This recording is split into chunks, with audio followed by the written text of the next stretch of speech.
Roblox is known for its fairly easy games, such as all the simulators, even though some others have a more complex gameplay, such as Fantastic Frontier.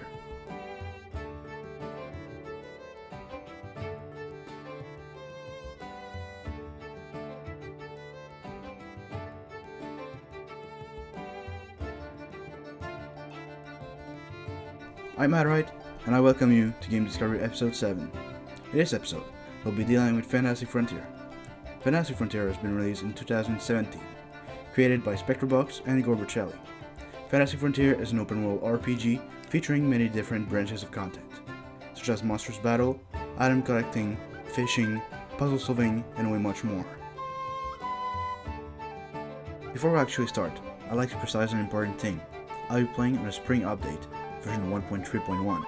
Some content or information may not be exactly the same in further updates, since certain parts of the game will be revamped in 1.4. So here we are, in Fantastic Frontier. When starting the game, you won't be able to fight monsters right away, because of the way the combat system is set.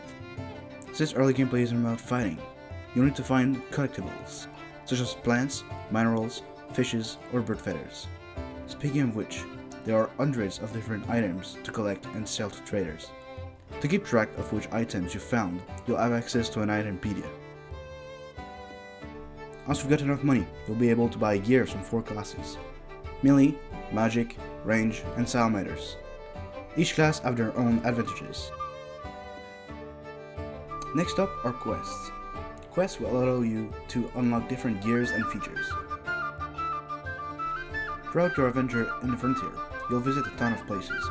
This gigantic map holds a handful of different environments, such as roofed forest, red deserts, frozen tundras, beaches, an entire lake and river system, and a quite tall mountain. As if it wasn't enough, the frontier isn't the only dimension in game. That's right, the Otherworld Tower, which you might have seen in a previous video, is basically a dungeon/arena dimension. The third dimension is called a Nightmare. This is where you'll find the final boss, Circus.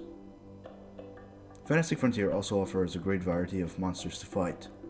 Overall, most enemies are challenging in the first place, but the more you unlock powerful gear, the more you'll be able to collect crazy loot. To make the game even tougher, your inventory will be lost upon death. Obviously, some events can be played in multiplayer co-op, such as the Otherworld Tower, or multiple bosses too. Talking about bosses, there's quite a lot of them, often leading to a pretty intense fight. Here's a few of them.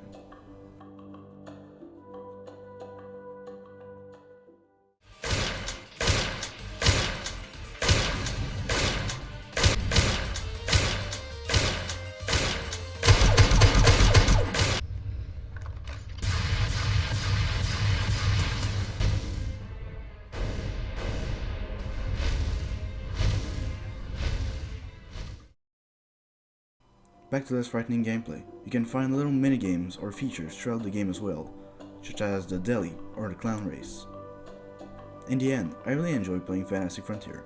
I think the overall difficulty makes it more fun than other Roblox RPGs, because enemies in this round will only need to land a few hits to end you.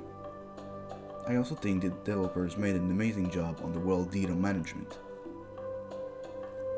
Now, trust me, if you plan on taking on this game, you'll have at least a few hundred hours of entertaining gameplay.